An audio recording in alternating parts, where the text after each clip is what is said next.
scheduled to start my performance at 12:30. I have managed my energy for that. You mean to tell me that I don't get to go on stage until 2:30? You think the audience is still there at 4 o'clock in the freaking morning? Hey y'all, I'm Kimberlyn, and this is the Frolicking Truth, a soft space for Black women who are tired, brilliant, and ready to heal. Here, joy meets justice.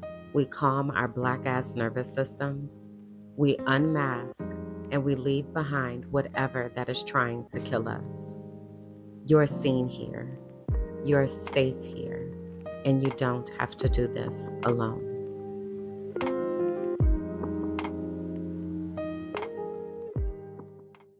Hey, y'all, come on in, find a comfortable spot and take a seat. I'm grateful to have you here with me for episode 10 of the Frolicking Truth podcast for Black women who are tired, brilliant, and ready to heal, where joy meets justice and nervous systems get free. It is okay if you do not identify with any of those descriptors, you are still welcome here, okay? I just ask that you come in a spirit to learn, support, and listen. Right off at the top, I'm gonna ask y'all to go ahead and like the video, okay? Just go ahead and like it. I know you ain't heard me say nothing yet, but that's all right. Just go ahead and like it, all right? Because that helps the algorithm. It's a free way to show support. And I do hope that you will leave some comments. Tell me what is resonating with you, especially those of you who are watching a replay. Now, if you're watching this during the live premiere, I need you to come join us in the chat. We're in there. We're talking. The community is here. You can ask questions. You can talk to other people. You can give your live reactions as you're listening. So please do come hang out. If you're watching this during the live premiere, come hang out in the chat with us. If you're watching during the replay, your assignment is to make comments when things resonate so that I know what to go back and clip.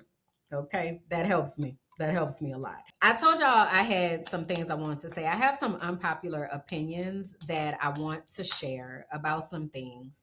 And it's based in the US. So y'all know I'm from New Orleans. And just this past weekend, 4th of July weekend, they have a huge music festival called the Essence Festival.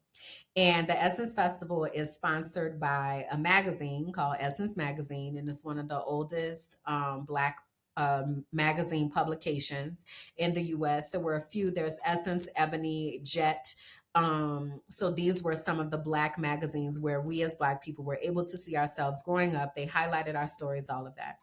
Out of Essence Magazine was birthed this Essence Music Festival.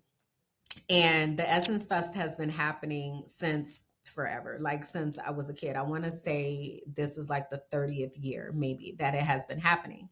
And basically, it happens in two parts. So there are empowerment seminars that happen in the morning and during the day, and that happens at the convention center in New Orleans. And then there's also a concert at night where they have an amazing lineup and all of these artists that come, and they call it a party with a purpose. All right.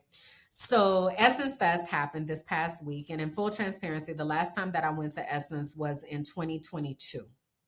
So I haven't been back since then. But I did experience Essence pre-COVID and post-COVID. I also did a story on Essence in 2023 when I was with Beautiful Brown Girls, because Essence was coming under a lot of scrutiny because of the ways that they were doing local businesses in New Orleans and the way that they were showing up and taking advantage of people that are from New Orleans, right? Now, remember what I just talked about when I was talking about capitalism and the way that things work, like the internalized, the interpersonal, the institutional, the systemic, right? This goes into play here. We're not talking about racism per se, but we're talking about capitalism. Essence is a business. And businesses are in business to make money. And I think it's important for us, especially as Black people, to know that Black faces in high places do not save us. There was a commencement speech at Spelman college some years ago, a couple years ago. Her line was, "Black faces in high places will not save us." Black faces in high places are not going to save us. Just look at the black woman's hand, ambassador at the UN, voting against a ceasefire in Gaza. That is, our blackness and our womanness are not in themselves trustworthy.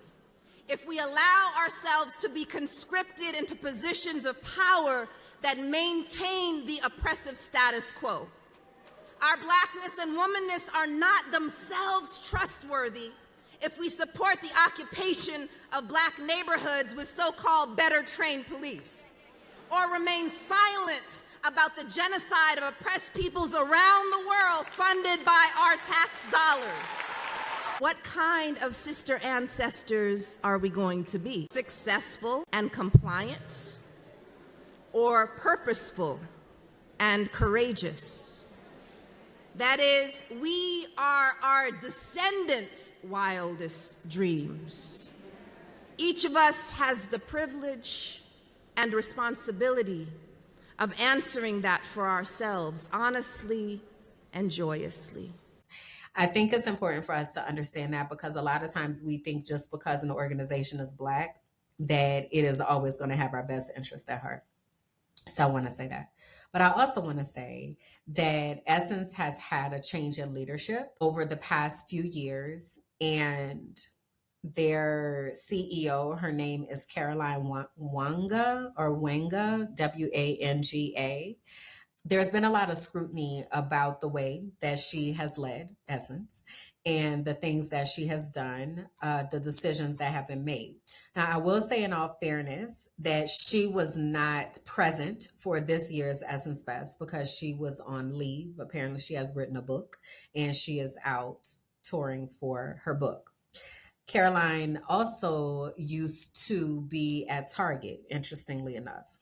So, anyway, she wasn't there this year. They also have had a vice president of Essence who was from New Orleans, who went to high school in New Orleans, but he was actually the person that was in charge of a lot of the things that happened when I did this story in 2023.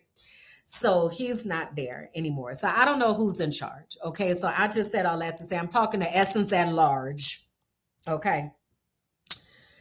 So the scrutiny this year has been about Essence being extremely disorganized. First of all, it was very clear that as many people were not there, that the crowd was much lighter than it had been in the past. And there was a lot of conversation about that. But there was also conversation about it being very disorganized. So usually what would happen is Essence always happens July 4th weekend. So probably around April, maybe March sometimes, they would release the lineup so that people could start buying their tickets, because people would buy packages. So you go Friday, Saturday, Sunday night. And again, you have all these amazing artists that you can see. Well, they hadn't been releasing the lineup later and later and later along the way. So that was one of the critiques. Then there were also critiques about it just being incredibly disorganized as far as dissemination of information and accessing different things they had. So back in my day, pre-COVID, so there's a main stage in the Superdome, in the actual arena. Okay, so that's where the biggest names were performed. Then they would have super lounges, which were kind of like loungy vibes. So probably about the size of like a club, probably. And they would have artists perform in the super lounges as well. And usually those were artists that did not necessarily have enough pull yet to be on the main stage. So super lounge concerts would be going on, as well as main stage concerts would be going on. So you kind of had your pick. If you wanted to see somebody and have a more intimate setting, you could go to the super lounge and you were good to go. So then the Superdome apparently did renovations. So then they got rid of super lounges because those areas weren't available. So then everything was on the main stage. Now, the super lounges allowed there to be even more artists because there were 4 different super lounges. So there would be 4 mini concerts going on in one big concert, and each of those stages would have 3 to 4 performers on each stage, right? So that's a lot of people that you're able to see in one night, granted, or a lot of people that are available to be able to be seen. So removing the super lounges causes an issue because now you only have the main stage. Well, this year they brought back the super lounges, but they made it VIP. So there were only a limited number of tickets that were only available to a limited number of people. Now, in the past, the super lounges came with admission. So you go to the concert, you got main stage and you got super lounge. You don't have to pay anything extra to be able to access any of that.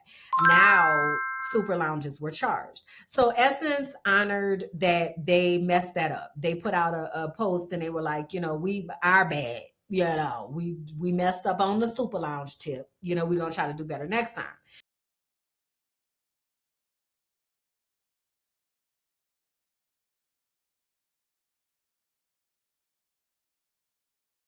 But then people started writing open letters to Essence. So there are 2 open letters that came out to Essence over this time. So one is by Stephanie Mills. Now, Stephanie Mills, she's been around for a while. Let me just say that. Stephanie Mills is the one who sang the song. I actually have a video on my Instagram of me singing this song. I think of home, I think of a place where there's love overflowing.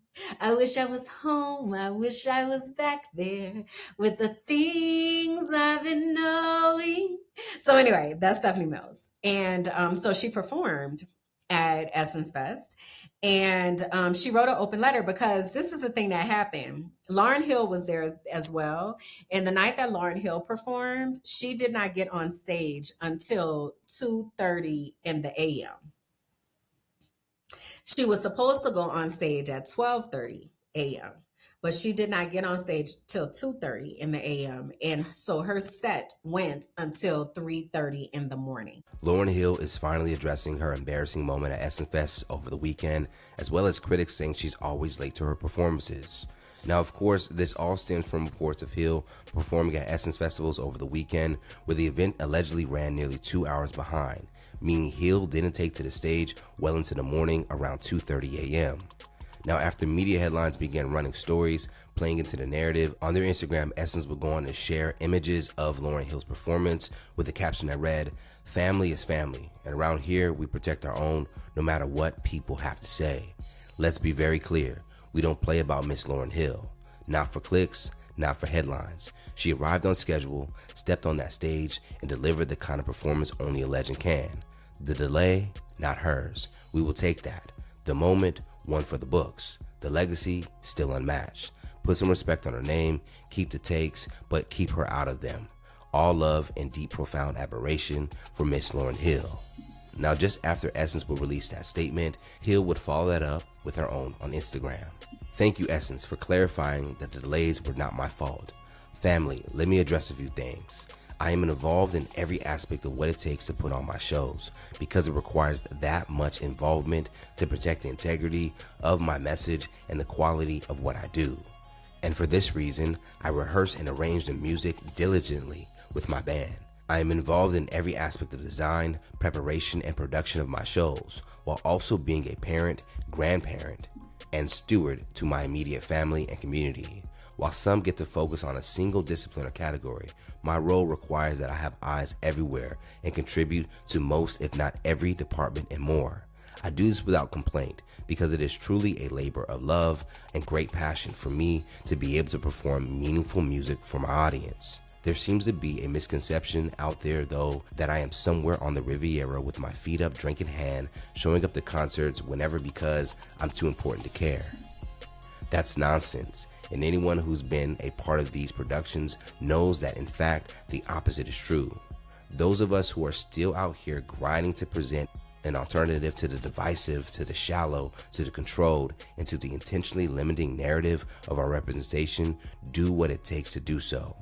We are here pushing through the resistance. Ask yourself, How and why am I still standing after years of public effort to defame me? Because someone has to do it. Now, to continue the statement, it will go on to say, this is not the first time production delays have delayed my performances. This is, however, the first time a promoter has acknowledged a slip up on their end. Thank you, Essence. And this will be the last time I allow production challenges to look like the fault is mine alone, when they aren't. Those of you can no longer extend me grace. I'm okay with that because it's not your grace that sustains me, it's God's grace that sustains me, and the love of the fans who appreciate that my message came for them when they needed it most, and know that I was probably punished for being so honest in the midst of big business. Hill would go on to end her statement by issuing a new warning to media outlets saying, media, fact check and watch what you irresponsibly put out there. There are consequences for misrepresenting the facts.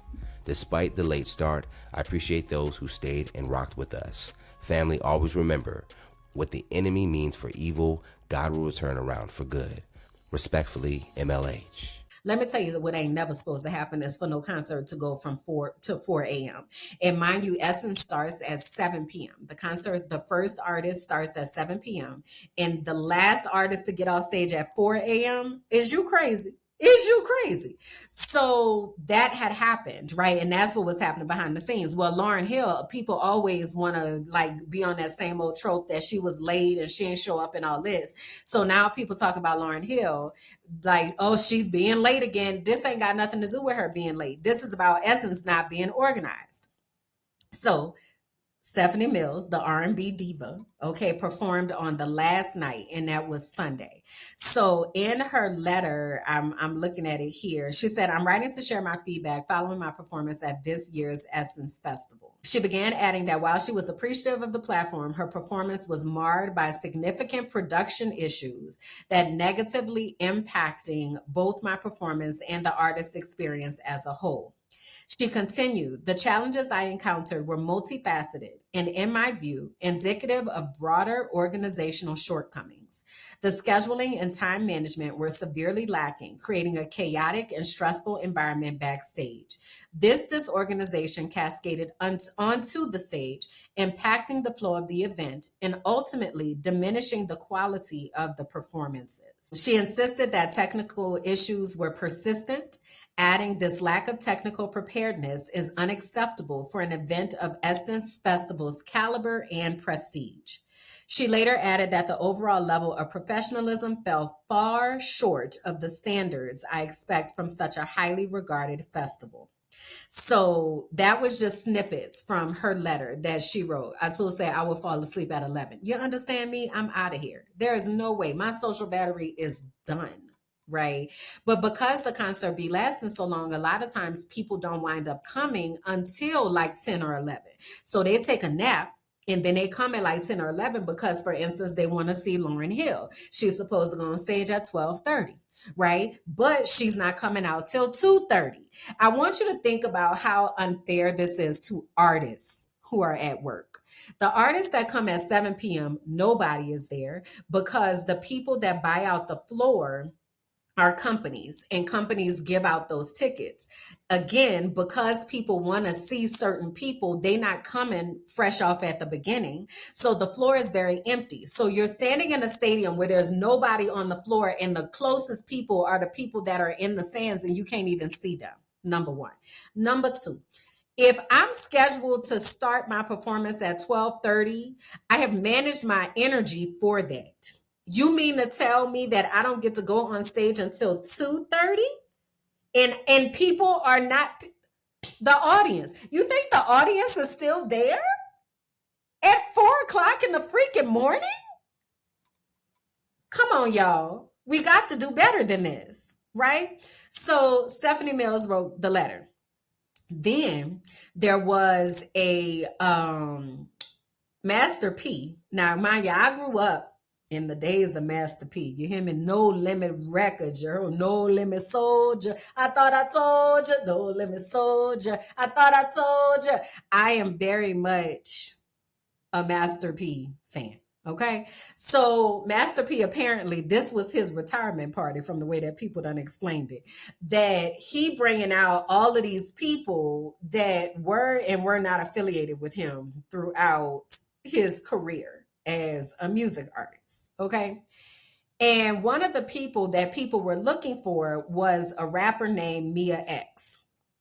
Now, Mia X started out local, you know what I mean? But she was with No Limit. So she came out with the first time probably that I think they went like viral, if you will, was Make Them Say, and Mia X was on that. All right. But I know Mia X from back in the day. I came here tonight to settle the score of females or women and girls, not tramps and hoes. Okay. So Mia X used to have this song called Payback Time. So what up, get up, come on, what up, get up, come on, what up, get up. Okay, so anyway, if you're not from New Orleans, you probably never heard it. But anyway, so Mia X is affiliated with Master P. However, child, Mia X wrote a letter. And so basically, what happened is they had made a flyer where they were advertising that they were going to have this Master P performance. I don't think they called it a retirement party, but they probably called it a tribute. So Mia X said they reached out to her late and she ultimately declined the performance, but they had already started advertising her and using her image on the flyers to say that she was going to be there at this performance. Then she told them, hey, I'm not coming to the performance. I need y'all to take my face off of there because people going to be looking for me and I'm not going to be there. And this has been last minute anyway. I'm booked and busy, whatever she said. Okay. So they told her, all right, girl, we're going to take your name off and we're going to take your face off. They did not. They kept her face on there. Okay, so they advertising that she gonna be there, and she like, I ain't never said I was gonna be there. Then when she asked them about it again, they told her that they kept her on there because Master P said it was okay. So Mia X said, Master P don't speak for me. What are you talking about? He said it was going to be okay. He is not my manager. We don't have any type of contract for him to say where my likeness and my name is able to be used. What are you talking about right now? But Essence never took it down. So people went to the Master P retirement party thinking Mia X was going to be there, and she was never going to be there because they used her name and face and likeness without her permission. So that happened. So there are people who are doing these think pieces about Essence and talking about, let me just play it. Let me just play the video. Now I want y'all to know this particular creator, I really like her. Like I really like her platform and she does some amazing work. Her name is Sierra and the name of her business is called Cage Bird HR. So she works with individuals in HR, because if you do or do not know, HR, human resources, is on behalf of the company. It is not for them to be able to help the worker. So Sierra and her company do work to help the individual people who are caught up in situations. So anyway, she made this video where she was talking about Essence. So let me play this and then I'm going to say what I got to say. I want to talk about how Black women are more ambitious but less supported. And we're going to talk about it in the context of Essence Fest, because I don't like this conversation. Okay, we're going to start from the top. People are not spending money. They are not. People are scared they're going to get yanked up by ice. People are scared of climate change is going to cause some catastrophic natural event that's going to ruin their homes. People are scared that their job is going to be replaced by supercomputers. Even Coachella is not selling tickets at the level that it was selling tickets. Okay, but you know what Coachella isn't dealing with? Sponsors pulling out of their events, because we are in a very racist time right now. And it is no longer acceptable to support Black shit, to support DEI. Essence has lost 2/3 of their sponsors, baby. They lost McDonald's. For context, when I get pitched for these events, they're telling me it's $50,000 for square footage on a carpet, and they'll throw in a 6-foot table as a little razzle dazzle. And that's for one brand. If I want to do Cage Bird and Workers, it's 100 beans. So you know McDonald's is bringing hundreds of thousands of dollars, and they lost 2/3 of their sponsors. That means these people are making $1 out of 15 cents. And that money, that goes to marketing and that goes to talent, because talent has to be paid in advance and a lot of times up front, even to save the date. So the good folks down at Essence are doing 100% of the work with a third of the money. And y'all are on this internet talking about, I miss the essence of 2003. Well, transport your black ass back there. And if you figure out a way, take me with you, because we're not in 2003 anymore. We are in hell. We're in hell. So anything that gets pulled off is a motherfucking miracle. Black-owned business cannot afford to take 4 years off. You are witnessing people making a way out of no way. You are witnessing the spirit of our ancestors figuring it out. I got on the internet, everybody got their goodie bags. Y'all was down there at the Target activation. Y'all wasn't complaining about that. The mics was on, the talent was there. Maybe a little bit late, but they was present. So let me pause it there for a second and also correct a couple things. So Essence, yes, has lost sponsors. They did not lose McDonald's. McDonald's was very much there, as well as Target. And again, I'm gonna get to them in a second. But also sometimes we have to accept when things are needing to be scaled down. And I don't know what their contracts look like, if they, have been contracted to have the Superdome and have to have the full of the convention center or what have you. But I definitely think it's time to start thinking about scaling down. That's number one. Number two, just because something is Black does not mean that it is above critique. But I mentioned that I did a story on Essence in 2023 about how they were treating Black businesses and small businesses in New Orleans. What Essence has done is they have instituted a 5-mile radius around the CBD, so the Central Business District of New Orleans, during Essence Festival. So if anybody tries to do any type of event within a 5-mile radius, they are having to be charged, or their event is being served cease and desist, and it's a lot of policing that's happening. Now, granted, New Orleans is a place where festivals and things be happening. The Sugar Bowl happens in New Orleans all the time. There are countless conferences and things that happen in New Orleans. The Super Bowl has been in New Orleans. Even during those times, there is no type of radius penalty that is assessed to small businesses. The reason I had done the story in 2023 is because Essence was saying that they had a special place carved out for small businesses, small local owned businesses. And what they did is, instead of putting them in the convention center where there is air conditioning, because also this is New Orleans, it's hot as fuck. It's hot as fuck in New Orleans, okay? It's hot and it's humid.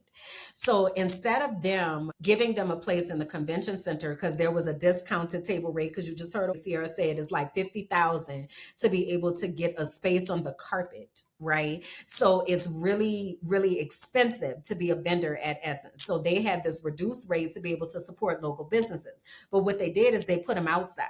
They put them outside with no access to the things that they needed. The access to electricity was not really there. So they couldn't really have their own fans and all that kind of stuff, but also it's outside.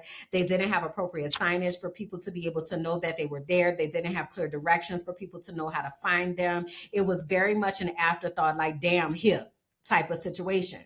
So without that context, it's very easy for us to be like, well, they're doing the best they can. But also, just because you're doing the best you can don't mean that you're doing well. And it doesn't mean that you're doing right by people.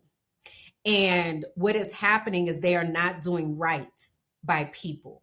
And that needs to be fixed, and that needs to be addressed, because Essence is touting that they are for the Black people. So then you don't get to do that and then also come into a city and mess over the Black people that are there in the city. That's not how that works. So they need to figure out how they're going to show up for the people and also be more organized in this festival. All of this critique is very much well deserved, because it's been a mess and they really need to fix it.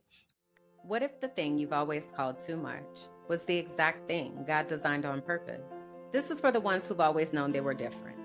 Too sensitive, too loud, too knowing, too intuitive, too woo-woo. But what if your sensitivity is actually your superpower? What if your intuition was your inheritance? Discover Your Destiny is a 10-week sacred journey back to yourself.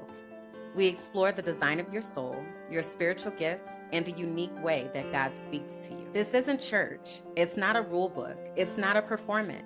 It's the moment you stop chasing approval and start walking in divine alignment. You'll gain clarity, language, and confidence around who you are and what you are here on the earth to do. You'll learn the real voice of God. And if you feel called to go on to become a certified intuitive melanated life coach, this is where that path begins. There are 2 ways to enter this sacred container: the Destiny track, full investments and coaching experience, or the Divine Exchange track, where internship meets soul work. You'll support podcasting, content creation, or brand development behind the scenes while learning how your unique gifts benefit the collective. Your knowing isn't a flaw, it's the fingerprint of God. This is your invitation, and I hope that you'll answer.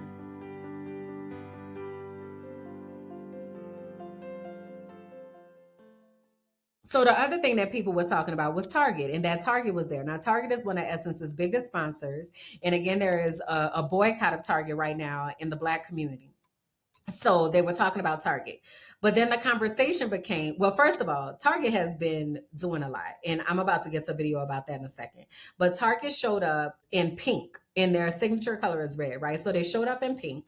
And Target has like really doubled down and moved away from their DEI support and all of that, right? So there's just been a lot of conversation about Target. So then the conversation at Essence specifically was like, if Target is here and they're giving away free products, what is the harm in taking these free products? If they're giving away full-size bottles of shampoo and conditioner and hair cream, I'm going to get it. I'm sorry. I'm going to get it because it is free and it is not costing me anything. So I am not supporting them by taking this stuff, and it's going to help my bottom line. So Kimberlyn, I'm going to get it. I'm just saying that publicly. Okay. Y'all could tell me what you think in the comments.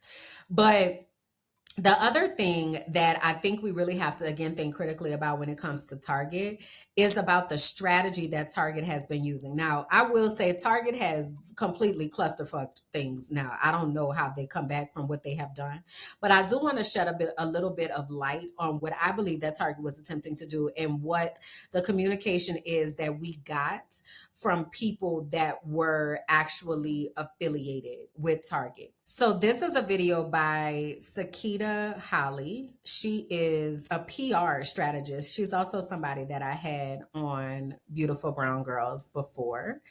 And she really kind of broke it down of thinking about why Target did what they did. So I'm going to play this video and then I'll tell you my thoughts about it afterwards. And then we're going to get out of here. Okay. A lot of people feel just like this, and unfortunately for Target, perception is reality. In January, all of the headlines said Target rolls back diversity initiative. Full stop. That is the perception that persists today. Consumers said, you're just gonna give into this administration and turn your back on us? You ain't gotta worry about it, sweetheart. I'm gonna take my money and I'm gonna go play somewhere else, right? Perception. Because I am a publicist and a brand marketer and I've been doing this work for over 15 years, that did not make sense to me. Why would Target, one of the top retailers, top corporate entities that has been a champion of not just Black consumers in the Black community, but literally everybody for years, they've been at the forefront. Why would they do this? And why now? I went to the website in January to see what the actual announcement was, right? It was released on a Friday afternoon. It was a memo. It wasn't even an official press release. I printed it out. I'm going to put it on the screen. But I remember reading this being like, okay, something's up. So here's what it said. I'm not going to read everything. Concluding our 3-year diversity, equity, and inclusion goals, vague. Concluding our racial equity action and change reach initiatives in 2025 as planned. This was something they championed in 2020, 2021, so maybe it was a 5-year plan, vague. Ensuring our employee resource groups are fully focused on development and mentorship, the communities continue to be open to all, meaning they're not making any changes there. Evaluating corporate partnerships, no changes. Stopping all external diversity focused surveys. That's a very specific one, but it's administrative, right? They're not going to submit their data for the surveys. ethical, questionable, but okay. Evolving our supplier diversity team to supplier engagement. This is what they did. Now let's talk about it. Shout out to you if you're still here. In 2023, Target was sued by a conservative group led by Stephen Miller, who is in the Trump administration. This is the same ring of groups that got affirmative action overturned at the Supreme Court. Target was sued for their Pride collection. They ended up making a lot of changes. They ended up pulling things off the shelf. And I believe with Trump back in office, Target was trying to make themselves less of a target, pun intended, for the administration. So they figured, how can we continue to do what we've been doing, but do it in a way that doesn't draw attention from the administration to us? And that's where you get supplier diversity changed to supplier engagement without much change. That's where you get things like, we won't report our administrative data to these surveys. That's where you get this statement. And it's also where they went wrong, because they underestimated the consumer response, because consumers aren't going to play the semantics with you. Basically, what Sakita is saying is that Target tried to get ahead of things, and they tried to fly under the radar, go underground, if you will, ahead of all the scrutiny that they knew was about to come. And the reason why I resonate with that is because I work with organizations that are doing that exact thing. There are several organizations, especially organizations that are part of that public sector, housing and banking and education and healthcare. Organizations that are a part of the public sector are actively behind the scenes thinking about the wording that they're using. They're combing through their policies and taking out particular words and replacing them with others. And I have personally had conversations with people and been like, we have to become more covert about how we are showing up in spaces. And we have to become more covert about how we are naming things. So I still work in educational spaces. What I know is that I cannot go into those spaces DEI-ing it up. But that doesn't mean that I'm not still going to be pushing for advocating for all students, pushing for thinking about how students' brains operate, creating safe environments. I'm still doing that work. I may just not be using the particular words. And what I fear that happened with Target is there was a reactionary response. And what I've heard people say, because I've been asking this question consistently of why Target, and why are we also not saying that we need to divest from consumerism, such as Walmart and Amazon.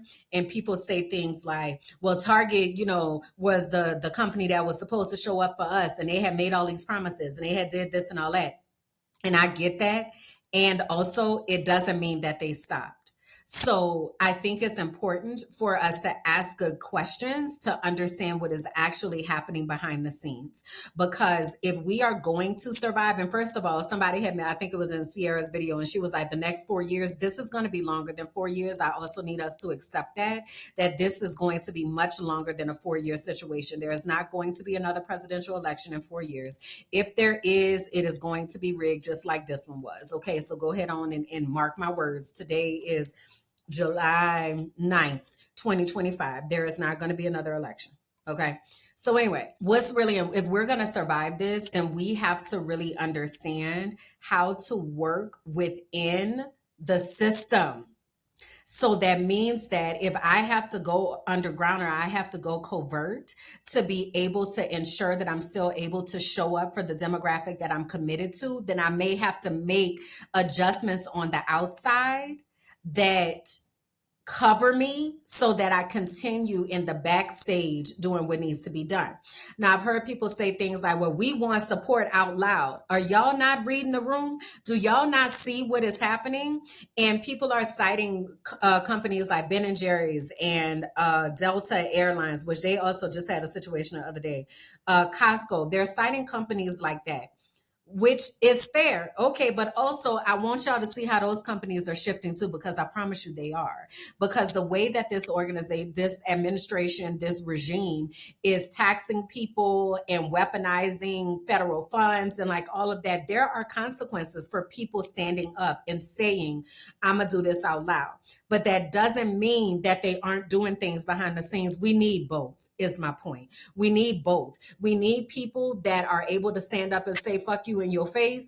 And we need people that are behind the scenes that are able to pull the strings to help things move forward. So I just want us to be critical about that and thinking about is for me, it is about intentionality and strategy. So make sure that you're not getting caught up in the reaction of it all. It's very easy to be reactionary and just be like, oh, they did this, they need to pay and da da da da da. Okay, that's fine, that's cool. And also, do you understand the bigger context of what's actually happening? Because that is how things are going to have to be moving. I myself am adjusting the way that I show up in public spaces because I know that the work that I do behind the scenes is much more important. I literally went on my Instagram page the other day and was like, okay, I need to get rid of this video. I need to take this video down. I need to take this one down. Because what I know is that the work that I'm doing is more important than me advertising the work that I'm doing. The advertisement now comes at a person to person basis. It comes in those closed circles. It comes in those safe spaces, right? I need us to strategize and think about what is happening and move beyond this place of immediate anger and reaction. We got to be proactive and we have to strategize. So, in Target, I think in essence, I don't know if they are continuing to be committed. Honestly, I feel like they have shifted. I saw they did some type of brand deal with Kai Cenat, which I got to talk about that young man at another time because that it's a lot. I've sung his praises a lot, but I've also critiqued him a lot. But anyway, they did some kind of live or sleepover or something with Kai Cenat and his AMP group in Target. So what Target has now doing apparently is skipping over this generation, millennials and Gen X and the boomers, I guess, skipped over them and said, let's go to the young people and let's target them. Because you know what the thing is with the young people, they don't know all this stuff. They're not learning about the things that have happened historically in school. So they don't understand what the big hullabaloo is. Right. They're like, it's fine. It's Target, right? Because they don't understand the context, the greater context. But what we have done a poor job of doing is making it very clear for them. We need to give them context. We need to be showing up and mentoring them. Now, granted, I've heard some of them don't listen, but that's not all of them. There are some of them that actually do listen and are looking for guidance. So our job is to give them the context so that they are able to take that within their context and make it make sense. Okay. So I wanted to say that. Now, I'm about to run out of time, so I'm not going to be able to get into this, but I am going to save this for next episode. It's some protest that's been happening in Mexico City. And I want to talk about next time about, for those of you who are looking to immigrate to another country, of how to do that ethically, because there's a lot of impact that happens when people immigrate to a place. And many people are immigrating into Mexico and treating it like a little America, and they're going with this colonizing attitude. So next episode, I will uplift that of what's happening in Mexico City and the impacts of gentrification and all of that. So having said that, y'all, thank y'all. Thank y'all for being here, hanging in with me, listening to all of this. I'm going to have to chop and screw this into a few different episodes probably so that I can make it make sense and not overwhelm the people. Please do go to tinyurl.com/Black Women Healing Circle to register for the Healing Circle. And that way you will be able to get connected to me, to the community, be able to get some strategies for how to stabilize your nervous system, give yourself the peace that you deserve so that you are able to operate from the place of your upper brain. The other thing that I wanted to share is, again, an invitation into the inner circle. And the inner circle is the Patreon. That is a place that you are able to come and get understanding, be seen, be heard, have access. I mentioned earlier, I may do a special like plant medicine course or something to be able to support people. So the inner circle is $5 a month. It is very much appreciated if you choose to join me there. It is a place for you to be able to reflect and grow and connect. All right. So thank y'all again for being here. Let me leave you with our closing quote. And today's quote is by Bell Hooks. And it says, "The function of love is to make justice real." So I want to remind us that choosing humanity over consumption is radical, is revolutionary, and is rooted in love. So I challenge you to go and see people and see what their life movie looks like and practice using that empathy. Again, if you were watching the replay, please let me know in the comments what resonated with you. If you are here during the live, I love you so much. I appreciate you so much. Y'all are the best. I'll see y'all next week. All right. Bye. Thank you for listening to The Frolicking Truth, where joy meets justice and our nervous systems get free. Please be sure to like, rate, and comment. Subscribe to the YouTube page, Minding My Black Ass Business, and follow me on all social platforms.